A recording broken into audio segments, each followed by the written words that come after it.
नमस्कारम साथियों, इस प्रस्तुतिकरण में मैं बात करूंगा कि कैसे प्राचीन समय में वेद संस्कृति से ही निकलकर पर्शिया की संस्कृति की उत्पत्ति हुई।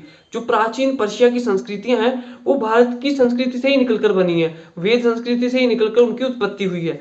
परंतु जब वहां उनका विकास हुआ, जब पर्शिया की संस्कृति, प्राचीन पर्शियाई संस्कृति का विकास हुआ, तो उसमें बहुत सारी माइथोलॉजिक चीजें, परलौकिक चीजें जुड़ती चली गई। जैसे ईश्वर का अस्तित्व, पुनर्जन्म, स्वर्ग नरक, अच्छा करोगे तो अच्छा होगा, कर्म सिद्धांत, और बहुत सारी जो माइथोलॉजिक हो गई और परलौकिक चीजें हो गई और अंधविश्वासों की चीजें हो गई। बहुत सारी चीजें पर्शियाई की संस्कृति में उत्पत्ति हुई और उन्हीं का प्रभाव जब प्राचीन समय में भारत पर पड़ा तो भारत में पुराणों की संस्कृति की शुरुआत हुई।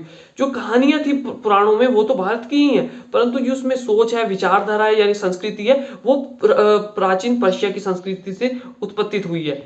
जो भारत की संस्कृतियां, जैसे वेदांत हो गया, बुद्धिज्म, जैनिज्म, न्याय, मीमांसा, सांख्य, चारवाक, जितनी भी संस्कृतियां बात करें, उनका संबंध कुछ भी संबंध नहीं है। ना जो पर्शिया की संस्कृति डेवलप हुई और ना ही पुराणों से उसका कोई संबंध है। जो भारत की संस्कृतियां हैं, चाहे वेदांत की बात करें, उसमें ईश्वर का अस्तित्व नहीं है, परलोक ऐसा नहीं है कि लोक परलोक है, कुछ स्वर्ग नरक जैसी कोई चीज नहीं है, वो पुनर्जन्म जैसा कुछ भी नहीं है। वेदों में ऐसा कुछ भी जो माइथोलॉजिकल हो, परलौकिक हो और अंधविश्वास जैसा कुछ भी वेदों में नहीं है। ऐसे पुनर्जन्म और स्वर्ग नरक ऐसा कुछ भी वेदों में नहीं।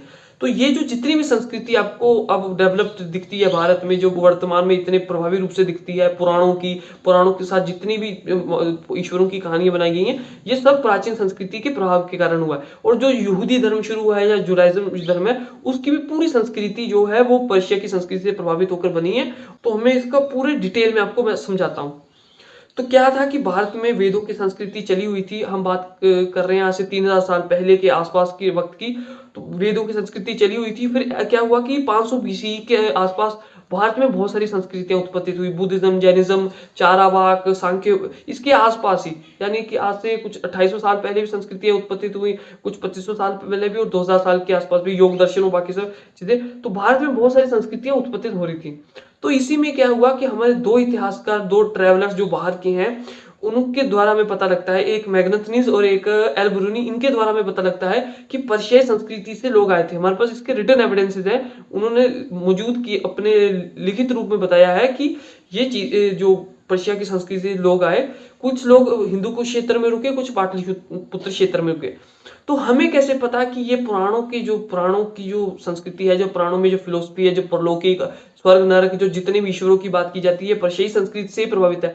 इसका ये सबूत है कि जो भारत की संस्कृति चली आ रही थी, वेद संस्कृति, उससे इसका कोई संबंध नहीं है। वेदों में ईश्वर का अस्तित्व नहीं है, लोक परलोक नहीं है, स्वर्ग नरक नहीं है, पूर्ण जन्म नहीं है।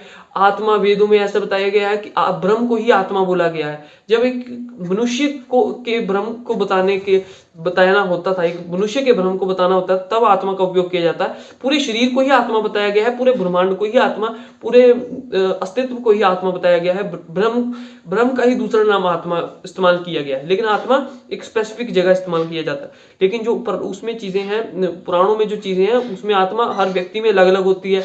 आत्मा मरती नहीं है और मनुष्य का शरीर मर जाता है। आत्मा मरती नहीं है, ये कॉन्सेप्ट वेदों में नहीं है, ये कॉन्सेप्ट पुराणों में है, इसमें पर्शियाई संस्कृतियों में था और जो जुडाइज्म, यहूदी धर्म है, उसमें।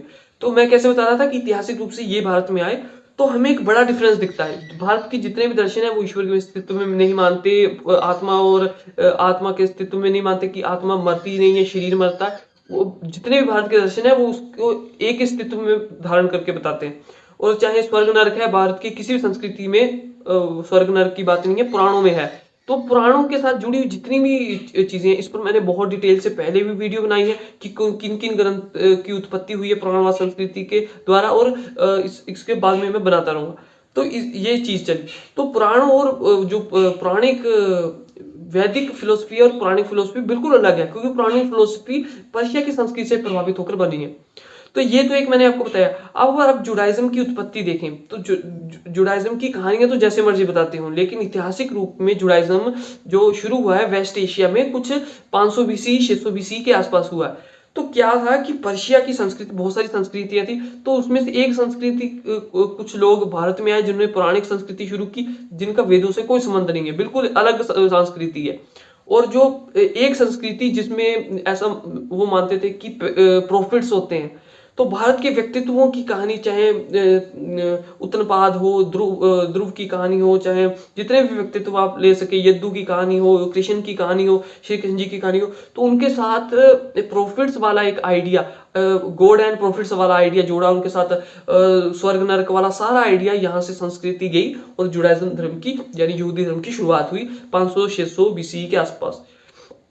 तो इसमें केंद्र बिंदु ये है कि भारत की जो वेद संस्कृति है वो हमारी मुख्यतः संस्कृति है, और उसमें ना ईश्वर का अस्तित्व है, ना लोक परलोक है, ना आत्मा ऐसे अमर है, ऐसा कुछ नहीं है। वो ब्रह्म को ही आत्मा बताया गया है, ना ही स्वर्ग नरक है। मतलब कि बिल्कुल ही डिफरेंट फिलोसफी है पुराणों से और जो पर्शिया की संस्कृति से। तो क्या हुआ कि आज से कुछ 2600-2700 साल पहले कुछ संस्कृति के लोग भारत की ओर आए, जिन्होंने पौराणिक संस्कृति शुरू की, वेदों से अलग, और जितने भी भारत के दर्शन है उससे बिल्कुल अलग। और जो एक संस्कृति गई जिसमें प्रॉफिट्स का अस्तित्व बताया जाता है, जो भारत में है वो अवतारवाद में मानने वाले थे, और जो उधर गए वो प्रॉफिट्स में मानने वाले थे, और भारत के व्यक्तित्वों को उन्होंने प्रॉफिट्स का एसोसिएशन किया।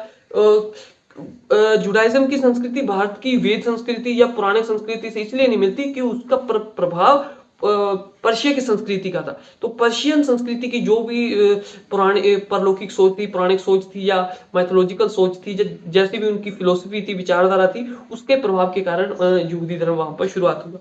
तो ये जो दो दुनिया में मुख्यतः धर्म धाराएं चली, एक भारत की ओर चली और एक यहूदी धर्म की ओर चली, और उससे आगे ईसाई धर्म बना। ये दोनों ही विचारधाराएं पर्शिया की संस्कृति से उत्पत्तित हुई। भारत में हमारे पास वेल रिटन हिस्ट्री है, चाहे वेदों की बात करें, चाहे सांख्य दर्शन की बात करें, चाहे जितने भी हमारे दर्शन है, मीमांसा, न्याय, चारावाक, बुद्धिज्म, जैनिज्म, इनमें कोई किसी में भी ईश्वर का अस्तित्व, परलौकिक चीजें, वेदों में न स्वर्ग नरक की जैसे कोई चीजें, ना ही आत्मा अमर है और शरीर मरता है, ऐसा कोई विचारधारा। जो ये विचारधारा है कि आत्मा अमर है परंतु शरीर मरता है, ये विचारधारा भारत की नहीं है। ये पहले प्राचीन पर्शिया की संस्कृति में थी, भारत में ये बहुत बाद में दिखती है। जितने भी ग्रंथ है ये बाद में लिखे गए हैं। इस पर मैंने बहुत डिटेल में पहले वीडियो बनाई और बाद में बनाऊंगा। और जुडाइज्म धर्म की शुरुआत कैसे हुई पर्शियाई संस्कृति से, इस पर पहले मैंने भी वीडियो बहुत बनाई हुई है, और आगे बहुत सारी इसमें डिटेल में मैं वीडियो बना दूंगा।